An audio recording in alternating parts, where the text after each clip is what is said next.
Welcome to Live Up to Freedom. Thanks so much for joining me today, wherever you're watching us, because we're live on worldviewtube.com, WorldviewTube, a Rumble and X account, and also WorldviewTube app, which every time I'm on air, I encourage you to install the app. It is for free. Just go to your App Store, look for WorldviewTube, install it, turn on your notification.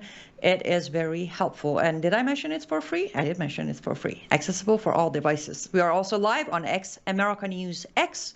We are also live on my platforms on Facebook, Rumble, YouTube, X, and Substack. We are live, so I will be looking that way to see your comments if they come in. I also need to mention, due to heavy ice and a snowstorm in certain areas, we got about, in my area, we got about 14 inches of snow, but no ice, no major issues, knock on wood, nothing major, but the control room is facing some heavy ice on the roads on, they are, as you know, in Memphis, Tennessee. So we are winging it today. If any difficulties, any issues, anything, just go with it. Don't mind it. We're going to do what we always do. Make the best of it. I will be joined. We are waiting for him to join, but I will be joined here shortly by Dr. Kangarlu, which you now know him.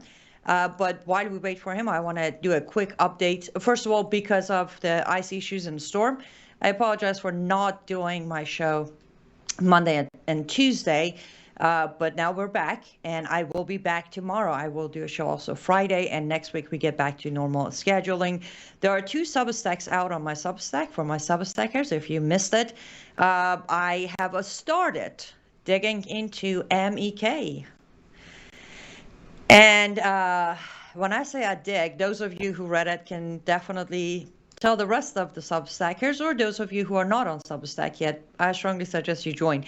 We have started with digging into their attempts, plots, and successful assassination of Americans.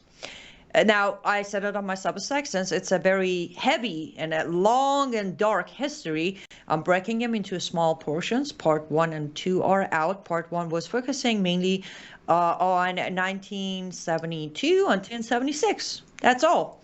We kind of went over it, but we did zoom in on 73 and their sadly and tragically successful assassinations of 3 American military members and 3 American non-military contractors.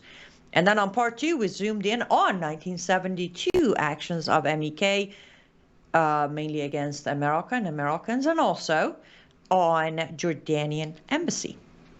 So head over to my Substack, read those. Again, I'm keeping them very short.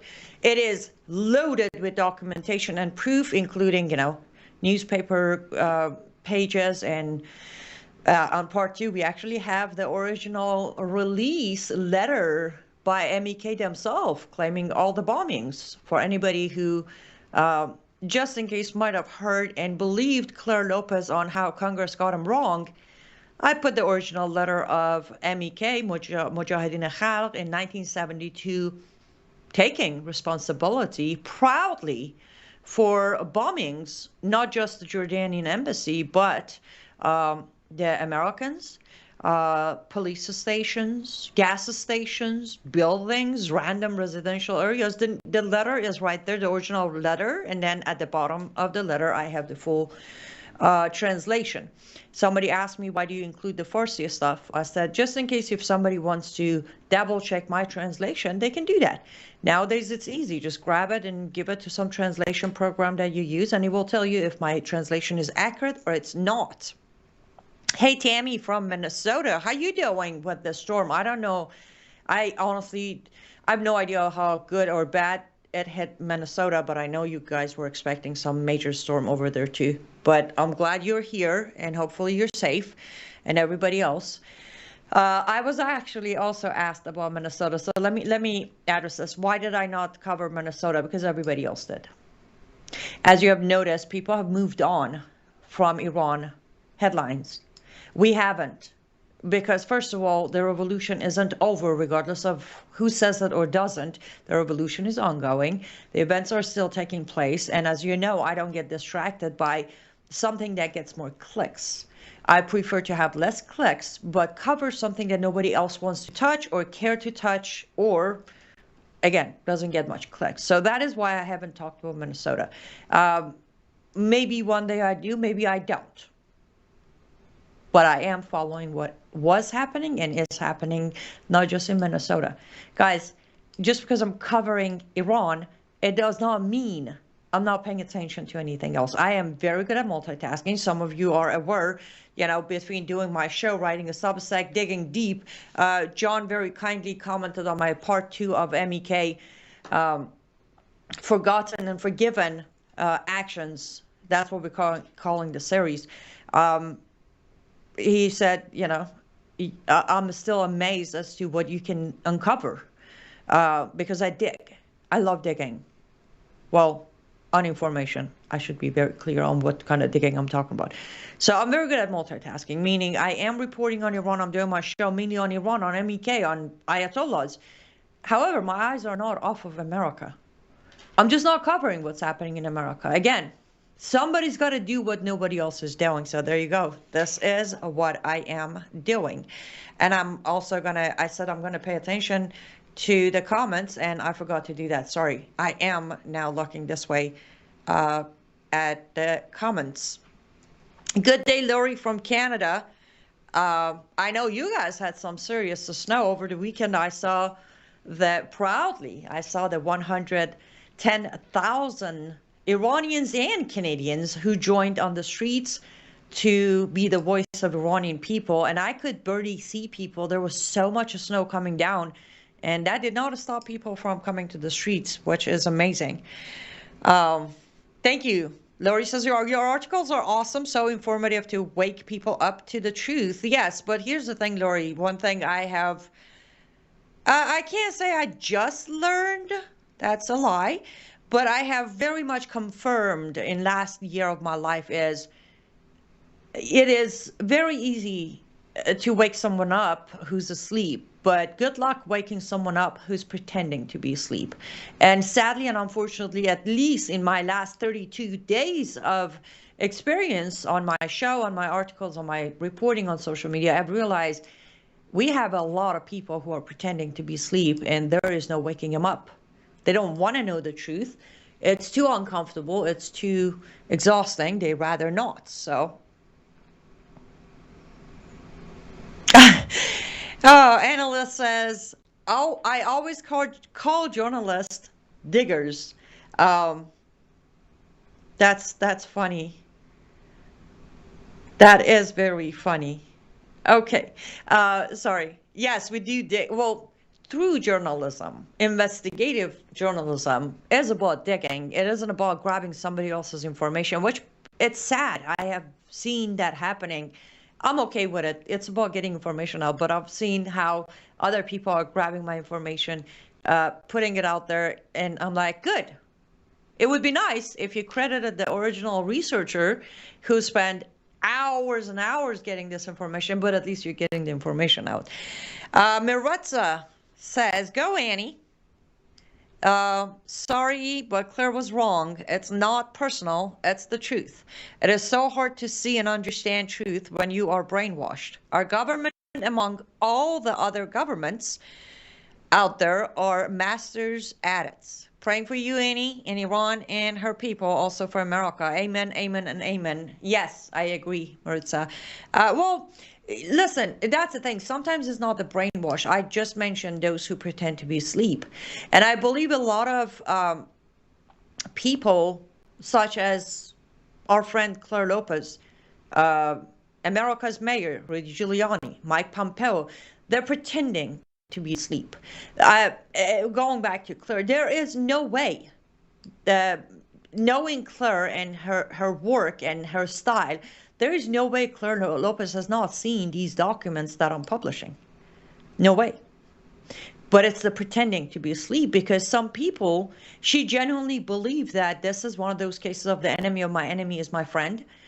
Because MEK hates the regime so much, I'm going to work with them. I'm going to help them because they're going to help me get rid of the regime scenario, which is a story of its own. I can go into that for hours. Oh no, Canada's still getting snow and more to come. Thank you, Kacheta. I hope I'm pronouncing that correct. I've been always saying Kacheta. If I'm mispronouncing it, just go with the flow of your accent is cute. Grateful for you. Mark Lavina speaks on Iran every night on podcasts, and he knows you are, as I referenced you. Yes, I have noticed that Mark Levine, to my absolute surprise, does touch on Iran and has a very firm stand when it comes to Iran and what the actions should be. So yes, that is very true. Okay, so I am being told that I hope we didn't get our time zone wrong with Dr. Kangarlu, but if it did, it's all right. We can do a show on our own, but I was looking forward to the discussion. But he's not here yet. If we get him on, that's wonderful. Hey, Bill, good to see you on YouTube. Bill says, I pray for the good people of Minnesota who are law-abiding citizens. And I'm praying for you, Annie, and I'm praying for the good people of Iran. Appreciate that. Well, strangely, times are where we have to stay in prayer. If you remember, before New Year, I actually told everybody that it might be a new year, but it's not a new story. So let's stay in prayer. And there we have it. I wasn't being negative. It's just the way it is. We got the calendar reset, but a lot is continued into, of course, the revolution in Iran started on 27th, which by the way, today is the day 32 of it. And earlier, before coming on air, I was on the phone with a very dear friend of mine, and she was worried. Rightfully so. She knows me very well. And she's like, I need to know you're dealing with the emotional part of this, because she knows I try to stay out of, leave my emotions out of it, especially when I'm on air, when I'm writing or reporting. And I was like, no, I am dealing. And she's like, how? I'm like, I don't even know how.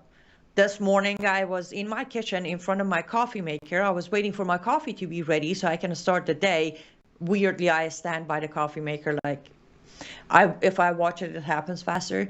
And I was watching coffee brewing, and I just started crying. And then I told myself, like, what's wrong with you, girl? Then I realized, oh, there's nothing wrong with us. Our body is catching up. The tears are now catching up. At random times, grabbing my laundry from my basement yesterday on my way up, I started crying. Apparently, doing laundry is very sad, right? You just start crying. So I told her that I am dealing with the emotions, I'm not, my mind is. Another discussion I was looking forward to have with Dr. Kangarlu, I'm doing it, but I'm not focusing on it. Because when all of us, when we focus on the emotion aspect of whatever is in front of us, automatically our mind is going to stop processing. When your mind is not processing, logic flies right out the window. When logic isn't there, we tend to mix everything together. Every aspect of life blurs into each other. It ends up with, no, I said I might cover it one day. It ends up with, we cheer someone's death, which shouldn't be cheerful. That's because we have allowed our emotion to get in the way. Now, someone like, Khamenei, absolutely, that is a moment that the world needs to celebrate a death of a monster. But when a person, no matter how bad you think they are, no matter how much they disagree with your politics, celebrating or cheering or crediting one's death is a sad stage for us, especially us Americans. And we hit that point. And that's why we need to stay in prayers over and over. I just got confirmation that we are up for our first ad break, guys. So let's do this as always. Let's take a quick ad break. When we come back, I will continue reading your comments and we get going on the show. Be right back.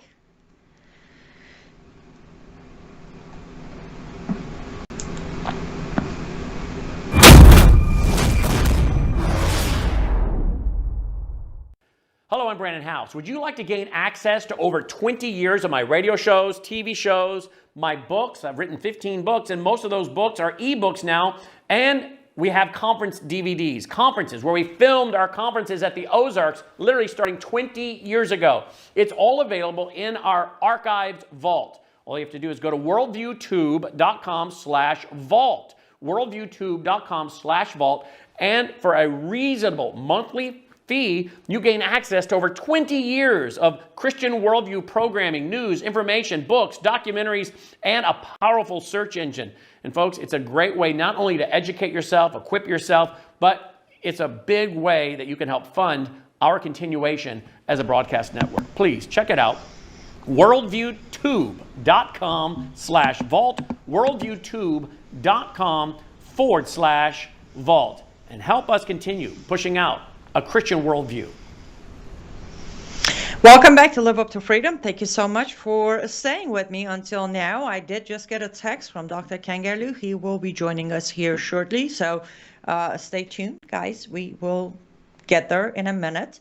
And as I always say, when we run an ad, it's not just an ad. This is how people like me actually survive.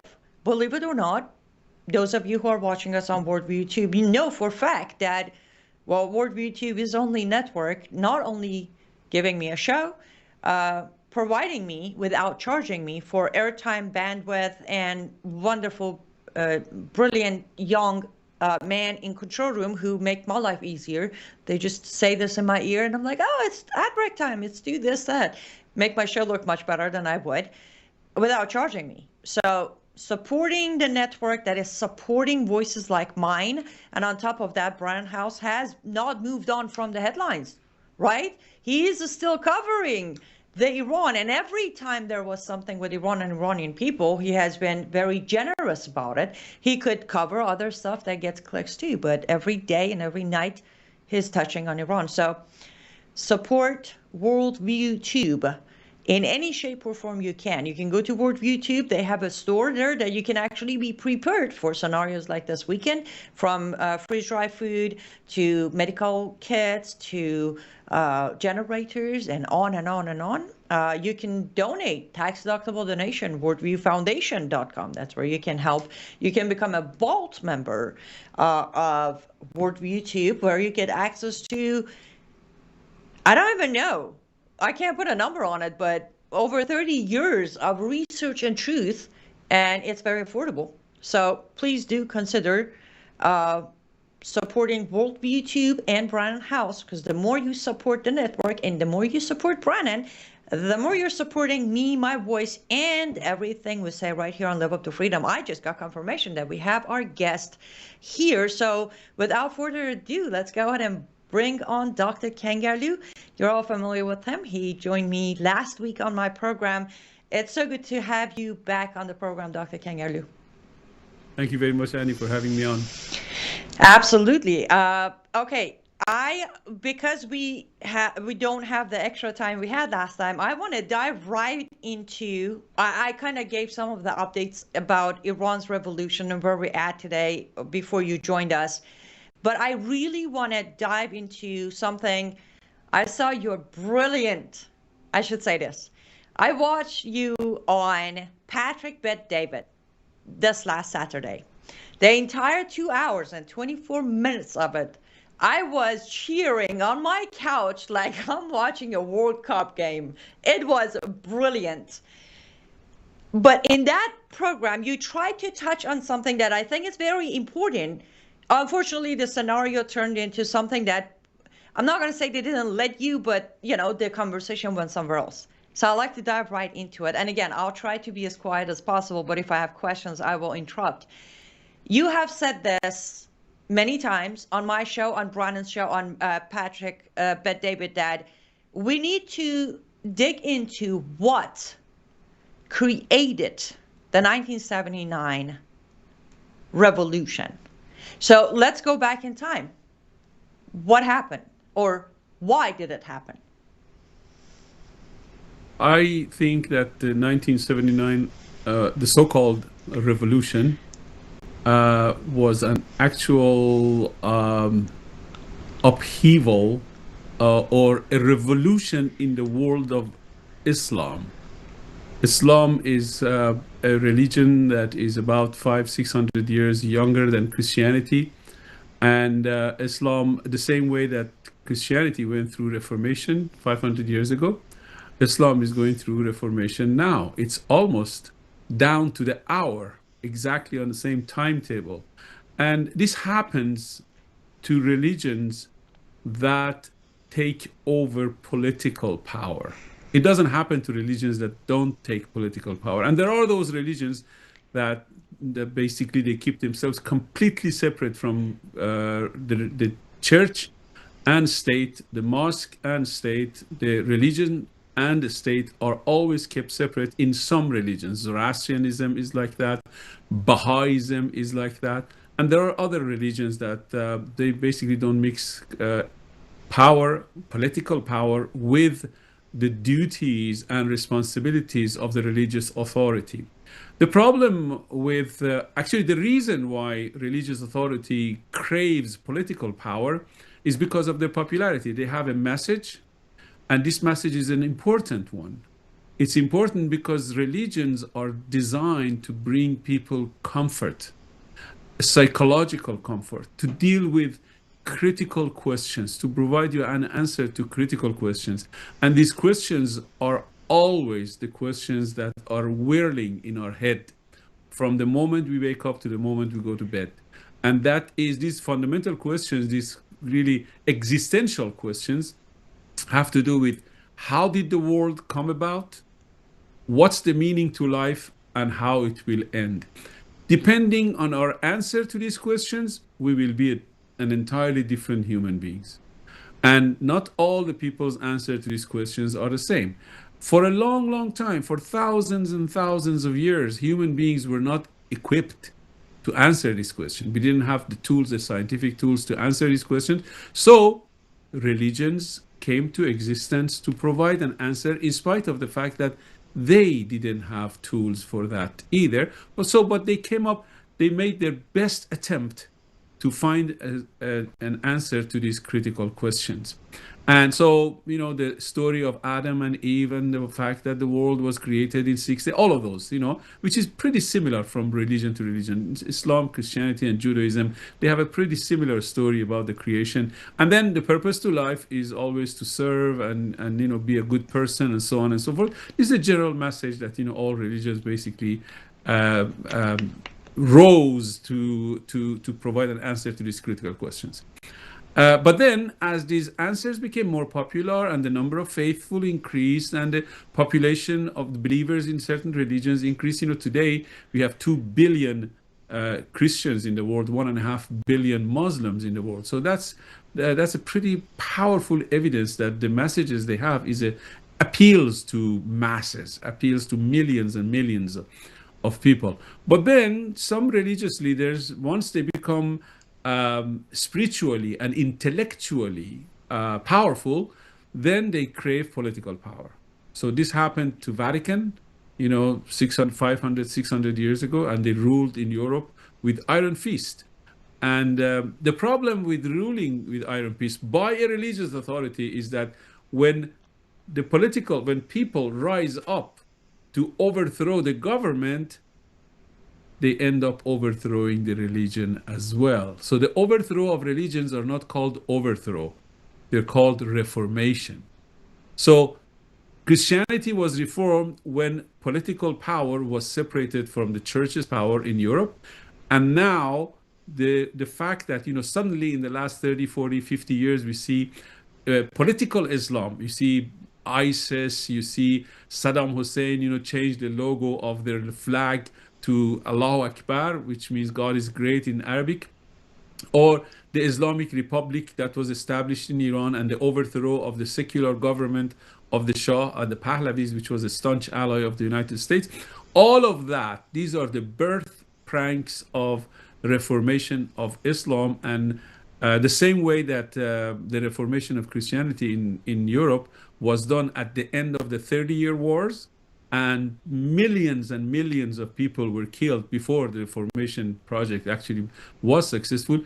That's exactly what's happening in Christianity in Middle East. And with the Iranian national revolution, the uprising, the recent uprising of Iranian people, during which thousands of people were mowed down by the Islamic Republic.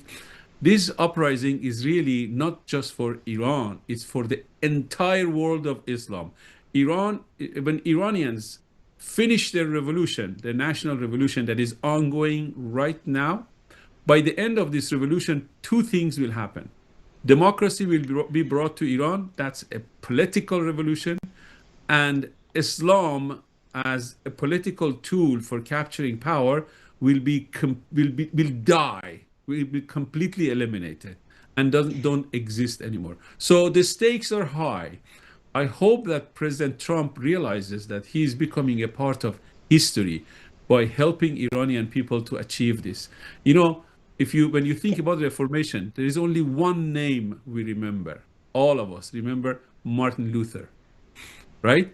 I think Yes. President Trump can become the Martin Luther of Islam by helping Iranians to achieve this historic mission. Fascinating.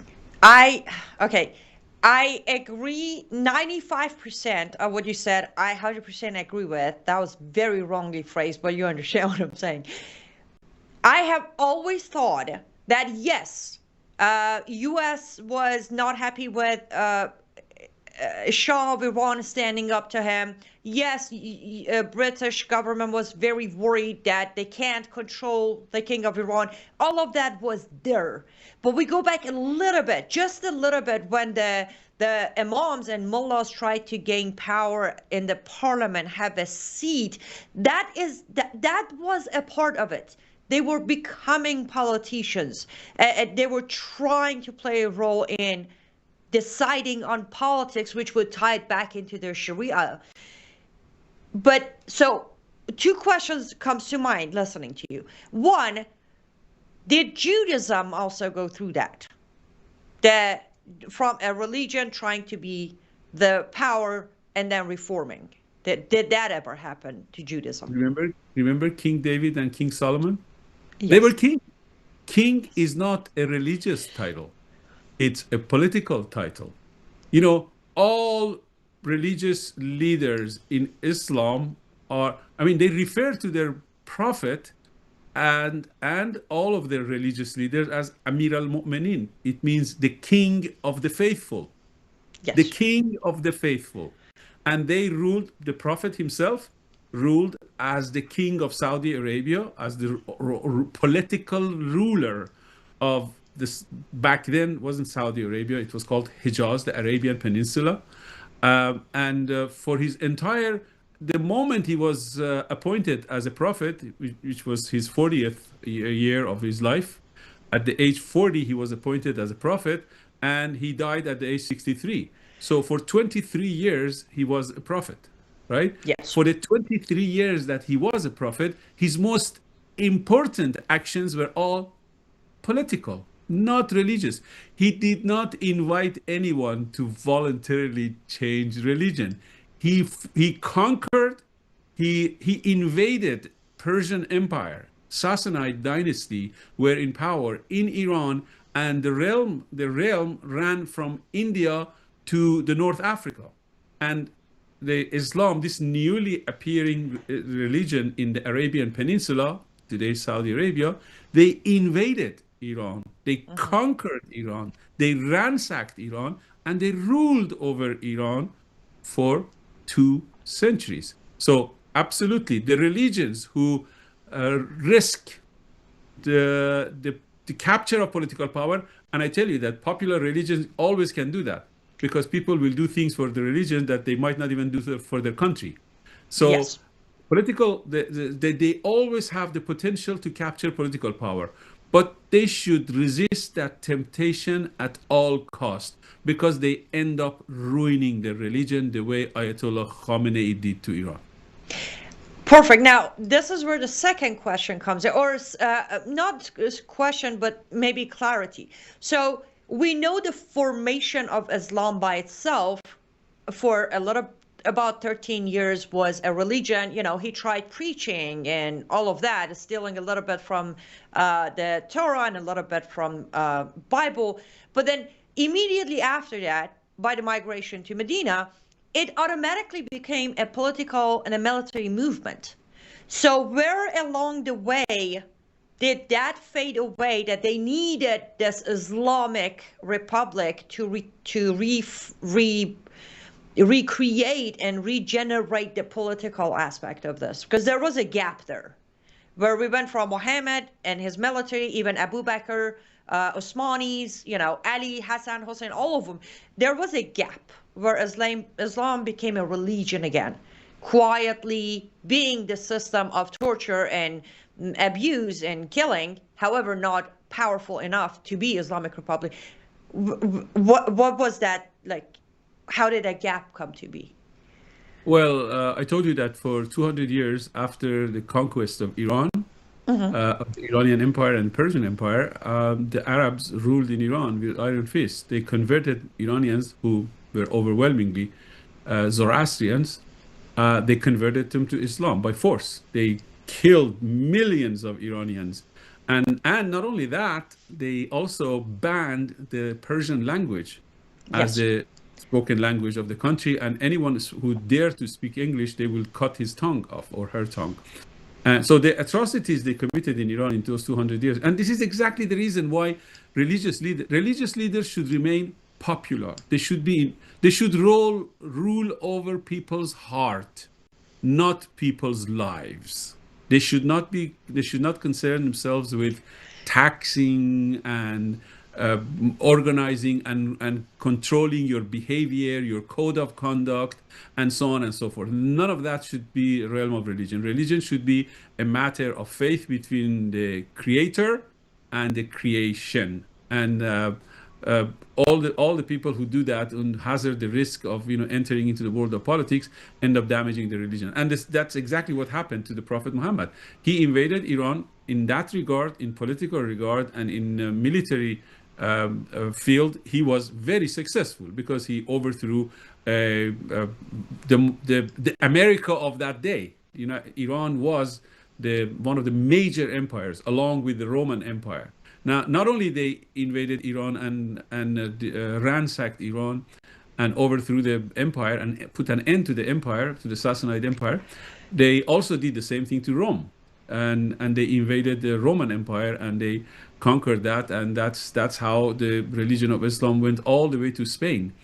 So, but the 200 years that they ruled in Iran and they committed all those atrocities, eventually Iranian people started in different corners of the country. First, it started from today's Sistan and Baluchistan, that southeastern province of Iran, which borders with Pakistan.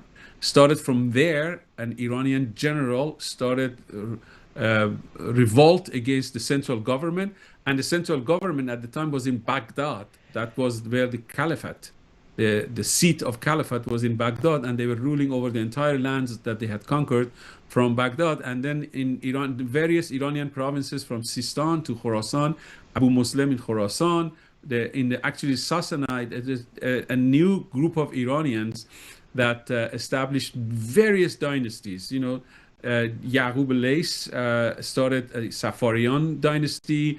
They started Abu Muslim in Khorasan, and then so the revolt against the rule of Islam began, sporadically at first in various provinces and various corners of the country, and eventually, over a course of about 300 to 500 years,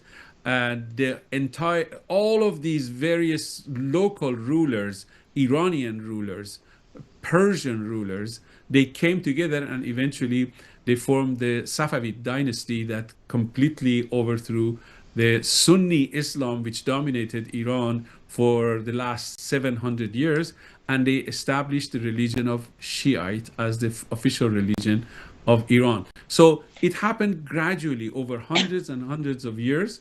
Iranians have every step of the way, they demonstrated their opposition to the rulers, to the religion of rulers, to the language of rulers, to the lifestyle of rulers, to the code of conduct of rulers, and they always insisted on their own religion, history, and the glorious literature and scientific achievement that Iranians had.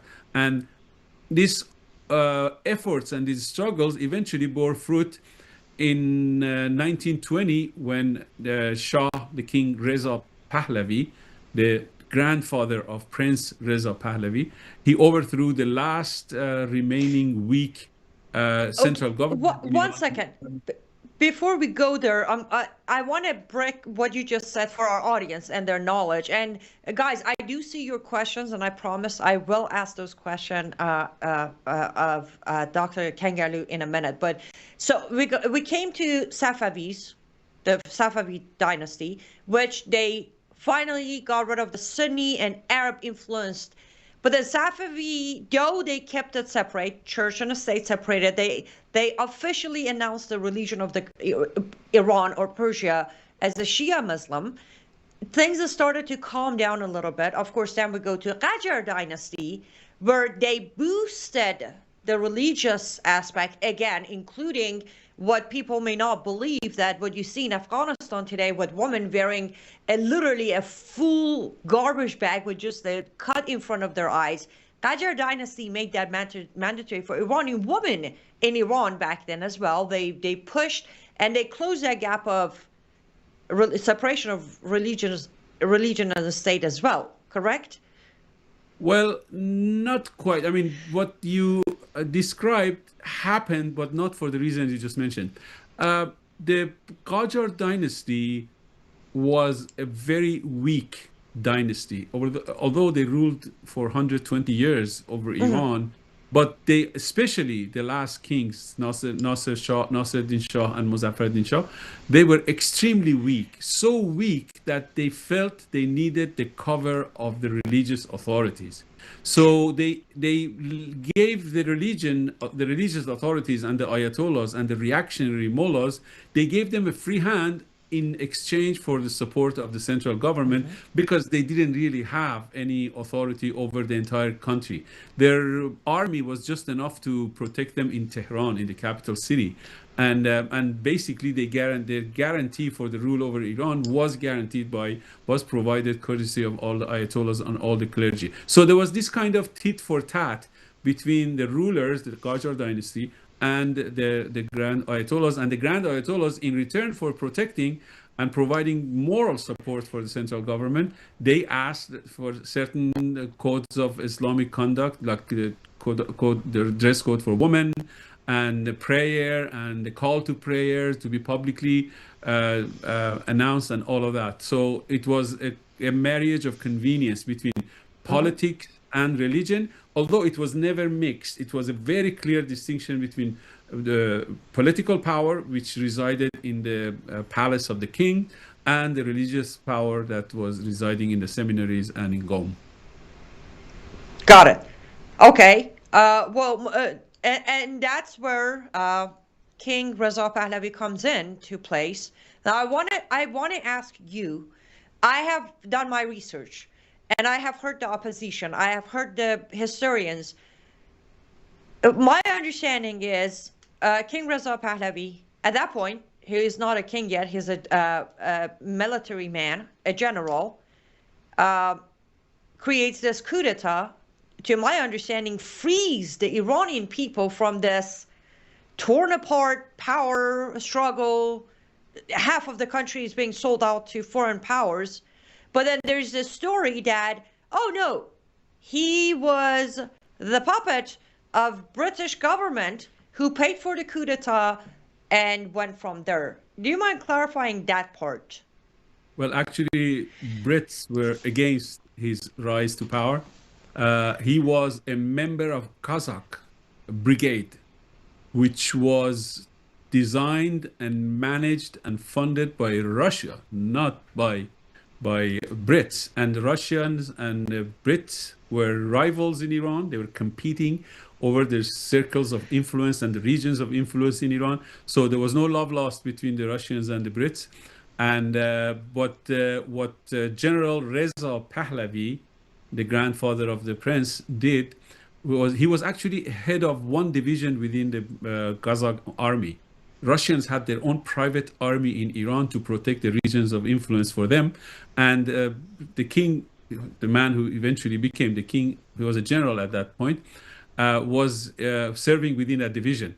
And he took 1,200 of his the soldiers under his command, and he conquered Tehran with just 1,200 people. That tells you I how am weak. so sorry. For the record, the 1,200 men he took with him were Iranian soldiers, not Russian, Iranian not soldiers. Brits, not French, Iranian That's right. soldiers, correct? And he did that against the wishes of the Russians as well as the Brits. And during the entire time, actually, during the entire 16 years that Reza Shah was ruled in Iran, which is probably the most successful 16 years of rule of any government, any leader anywhere in the world, because he Since basically Cyrus turned the Iran. Great. That's right. Yeah. So he turned Iran from a country very backwarded, similar to today's Afghanistan, to a very well established. He built infrastructure, all the infrastructure that you need to run a modern country. He built all of that in 16 years. And guess who abdicated his throne? The Brits. The Brits Yes. eventually couldn't tolerate him. They were so opposed to his independent minded, the same as his son, Muhammad Reza Shah Pahlavi. He was also very independent minded man.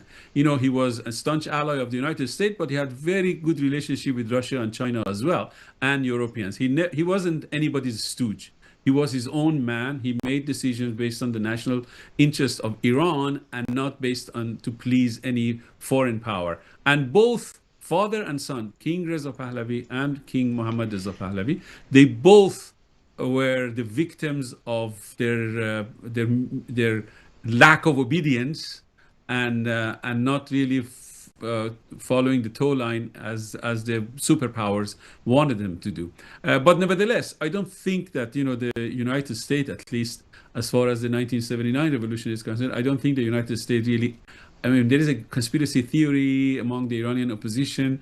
There are people who believe that the United States actually undermined the Shah during Carter, and Carter really wanted the Shah overthrown. Carter was human right. I mean, his call to fame was defense of the human right, and he wanted all the countries in the world. He really had a preconceived opinion of Iran in the image of United States and all democratic countries. Iran was not the United States, and you cannot, at least at that time, you couldn't bring the kind of human right that existed in the United States to Iran. And Shah's effort of kind of towing the line and following Carter's human right policies, he tried to open up, and this is something that at that time I remember this phrase was everywhere. They were talking about the opening up of the political environment, the political atmosphere, فضای باز سیاسی. And Yes. this political opening up of the political environment actually resulted in the revolution, because people became emboldened.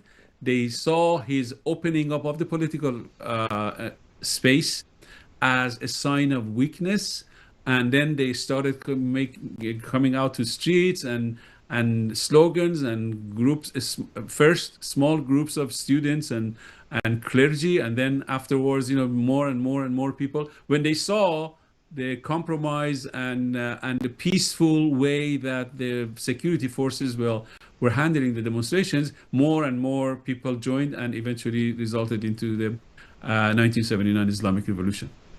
Yes, and before one last thing I would love for you to I have mentioned this to my audience, who are again very well versed when it comes to parts of Iran and the history, but one thing the opposition is saying today, and I shouldn't even say opposition, I should say an anti-Iranian Iran and Iranians out there claiming to love Iran are saying, is the monarch scenario. I know, and and would you please explain a little bit to my audience that General Reza Pahlavi did not want the monarch, did not want the crown. He wanted to follow Ataturk's steps, correct? That's right. That's right. Okay. He wanted to declare Iran after the overthrow of Qajar dynasty. He wanted to declare Iran as a republic. And guess who convinced him not to? The Grand Listen. Ayatollahs. The clergies convinced him to maintain Iran as a monarchy, because they usually had the kind of relationship and the privileges and the perks they had with the Qajar dynasty, they were hoping to have with Reza Shah as well. So they convinced him to rule as a king. He did, But immediately after he was approved by the parliament as the king, he started basically de-Islamization of Iran. He started giving women the free dress code, removing the forced dress code of chador and veil and all of that. He gave women's right to vote. You know, the first Iranian woman who appeared in public without the veil were his own family, his wife and his Yes. daughter were the first, and which was a revolution. I mean, in a country where every 100% of women were covered in public, this was a revolutionary act by Reza Shah, and every step of the way in the 16 years that he lived, he worked and he ruled in Iran, he basically fought the clergy and the Islamic rule and the role of the Muslim clergies in every aspect of society. They have infiltrated into basically every aspect of the Iranian society during Qajar, and there were some divisions. There were some institutions that was entirely under the control. For instance, the Ministry of Education and all the books and the content and the curriculum was entirely decided by the clergy, and it was mostly with the emphasis on Islam and very little emphasis on science and engineering and humanity and so on. He eliminated their, he cut their role, threw them out of the Ministry of Education, and the Ministry of Education, just like any other ministry within his government, became a secular, technical university full of people, foreign educated, European educated, or American educated professors who basically built in those 16 years, they built the kind of Iran and the kind of they achieved the kind of political and economic growth that was really unprecedented in that part of the world, and that's why the clergy became his enemy. And even today, you know that as the first act after the Islamic Republic was established, they tore down his mausoleum, which was a beautiful building outside Tehran, and they did that because of the de-Islamization theme of his rule in Iran in the 16 years that he was the king. Yes, and on my Substack yesterday, I also mentioned that with the official original writing of MEK's letter in 1972, MEK also tried to bomb King Reza Pahlavi's mausoleum as well, which they didn't fail, but they failed to destroy the mausoleum altogether. Just parallel of, you know, all these great Islamic democracy groups. I get sad when we get close to the end of the show, but I promise to read some of the questions from our audience, and I think this one is a great question that many might have. Lori is asking that getting rid of the leaders, the mullahs, the ayatollahs in Iran might be a step one, but what about the IRGC? How will that work? Well, what you call IRGC is made of 175,000 soldiers and probably 175 generals. The IRGC that we need to get rid of is the 175 generals. The IRGC that we are going to keep are those soldiers who are Iranians, and they are whatever. If they are committing anything against the interest of Iran, of the country of Iran, it's because they are forced, and they are looking at IRGC as simply as an employer, and the salary they receive by serving in IRGC as basically a means of supporting their family. That's all. So we don't need to get rid of IRGC, the part that is the people of Iran. The same thing is true about the military, the classic military, the traditional military, what we call Artesh. The IRGC and Artesh are the two militaries. One is really an Islamic one designed for protection of the system, and one, the Artesh or the classic military, is designed to protect the borders, the classic job of all the militaries. And immediately, the day after the Islamic Republic is overthrown, we will combine both of these, the soldiers of military, the Artesh, and the soldiers from IRGC. They are all going to get combined in one military, which will be the Royal Military of Iran. And then with the elimination of all the generals who supported the regime and committed atrocities against the Iranian people. And by elimination, I don't mean physical elimination. I'm not espousing torture or executions. Actually, as the first act of legislation that in a free Iran we will do would be to abolish capital punishment. And even all the people who've done all those atrocities of the last 3 weeks, the numbers are staggering. Anywhere from 10,000 to 50,000 people might have been killed, in the last 3 weeks in Iran. And in those actually over a course of 48 hours, between 8th and 9th of January, this regime might have actually massacred, mowed down tens of thousands of Iranians. Those generals will be held accountable, and they will go in front of a qualified, secular, internationally observed court, and they will be given the right that they never gave to their victims in their courts, in their kangaroo courts. They will be given the choice of defense lawyers, and will be provided access to all means of defense. But then they will be tried, and they will be punished accordingly. So that's the way that we will handle IRGC. I cannot wait for that day. For both a Free Iran Day and the actual court date for all of these people who still believe they can get away with it, they can keep power, and they can torture and kill innocent people who are asking for the basics. I promise one more question, Dr. Kangarlu, and we'll wrap up. What makes helping Iran militarily different than what we tried to do for Iraqi people? Well, there will be no boots on the ground. That's a huge difference.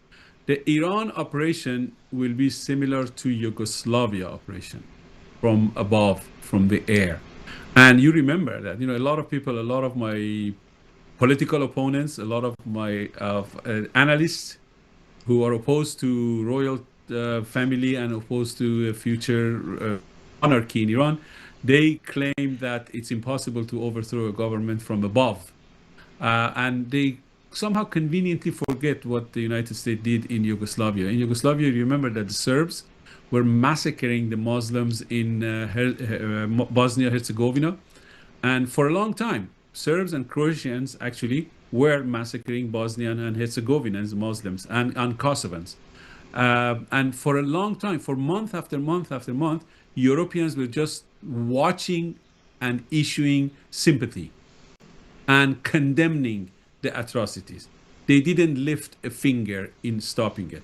Eventually, Bill Clinton decided that, the U.S. power, because the United States is not just a military authority and a military superpower. United States is also a moral authority in the world, and it cannot, afford to ignore immoral mass killings at the industrial scale, the way it happened in Rwanda, the way it happened in Bosnia-Herzegovina by the Serbs and Croatians. And eventually the United States interfered, and all we did was massive bombardment, and the Serbs pulled out and Croatians pulled out of Bosnia, and the massacre and the killing stopped. And the Serbs were basically trying to rule over the entire former Yugoslavia. So they were fighting Bosnians and Herzegovina and Kosovo and Macedonia, and the United States basically stopped that. And independent states, 5 independent states of Serbia, Croatia, Bosnia-Herzegovina, and Kosovo came out of that act. So there are precedents for America's successful air campaign that can change government, and I think that's exactly what President Trump's going to do here.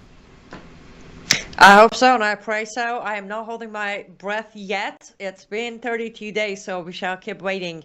Dr. Kangarlu, I feel like I need you to become a regular once a week for next 2 years so we can absorb all the knowledge you have. You are brilliant. You're fascinating, and I am very grateful that you graciously gave us another hour of your day on this program. Appreciate you. My pleasure, Annie. Thank you very much for having me on. Absolutely. Okay, guys. Wow. mind-blowing. Like, how can one person have so much knowledge and the capability to transfer that knowledge in a way that you don't feel like, you know, you're not that knowledgeable? You know what I mean? This was fascinating. I am so glad he could join us. I hope this was a good, it's not just a history lesson, but I'm a strong believer that if we don't know history, we're doomed to repeat it. I know the sentence isn't mine, but I really believe that. So I hope this conversation helped you understand three very important points. One, you heard what he said. The reformation, the formation of political Islam, 1979. We're watching that forming in America. We got to be very careful. While all the shiny objects are blinging around us, remember, when I keep saying what happened in 1979 in Iran is building up in America, I hope his walk through that history all the way from before Islam until 79 helped you understand where I come from. Why do I concern myself with the growth of political Islam inside America? Because that's how it rolls down. Secondly, I also hope that you understand where I come from when I say, I don't care who says what. Historically, it is proven that since Cyrus the Great, Pahlavi dynasty has been the greatest power in Iran, not just for Iranians, but for the world. And I can't imagine why anyone would disagree. As I think it was Laura, he commented on the comment section saying, how can that brainwashed MEK lady, I think Claire Lopez is who you're referring to, not acknowledge the Pahlavi dynasty's impact? Again, when you pretend like you're sleeping, you pretend like you're sleeping. It doesn't matter what's shown. But again, I would love to dig even more into Pahlavi dynasty and their time, because there's so much lies and cover up and brush off of their success.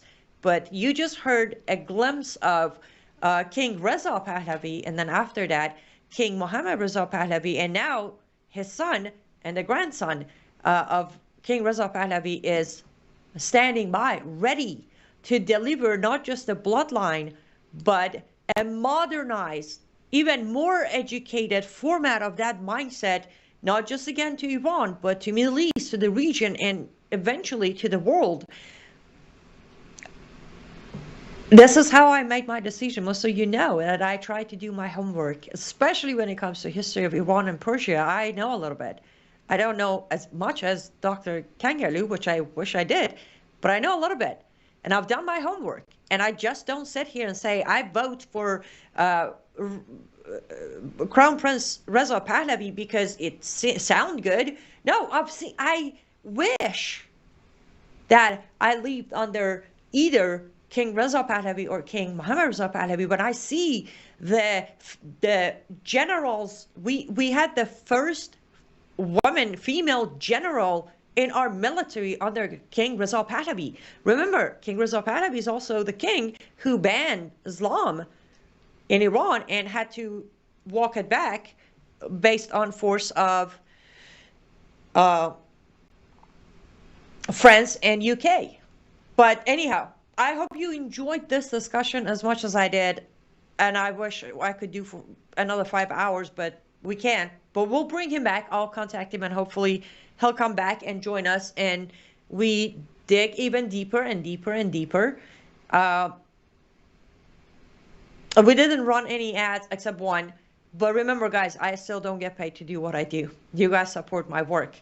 liveuptofreedom.substack.com. That's liveuptofreedom.substack.com. If you can afford, and if it's put in your heart to become a paid subscriber, it greatly helps my research, especially as I'm digging deeper into MEK.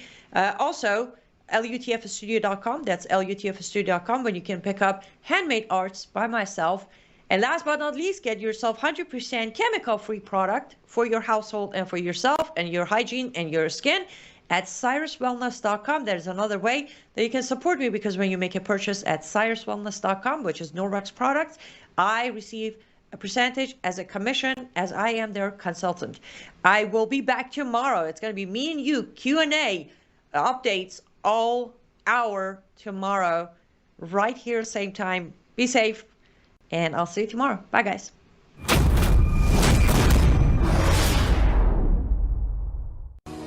Well, hello, everybody. It's Annie Cyrus. Welcome to my art studio where all the magic happens. This is the station for painting, and that is the station for all the resin art I do. If you want to check out my art, all you gotta do is go to lutfstudio.com.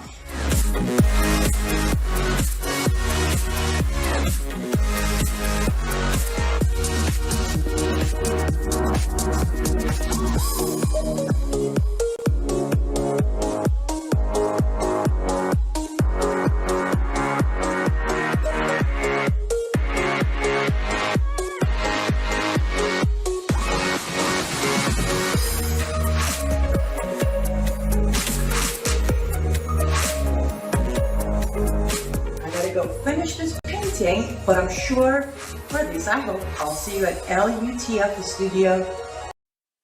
Tonight on the Worldview Report, House investigators move to subpoena the wealthy donor behind a network of left-wing protest groups, as lawmakers warn foreign-linked nonprofits may be operating as propaganda arms inside the United States. A new report out of Minnesota reveals how encrypted messaging apps are being used to coordinate anti-ICE protests, which is raising serious concerns about obstruction, public safety, and organized unrest. We will also examine evidence of what one investigative journalist says is a coordinated insurgency operating inside the U.S. using documented tactics that are designed to destabilize law enforcement, government institutions, and civil order. And then we'll go overseas with a warning from the Gatestone Institute, and it's raising questions about whether America's alliance with Qatar truly serves U.S. interest, as Doha continues deep cooperation with Iran and Islamic groups. And in my commentary, we take a hard look at alarming developments in Britain, where new 15-minute city policies are being described as authoritarian and a threat to freedom of movement. All this and more as the Worldview Report begins right now.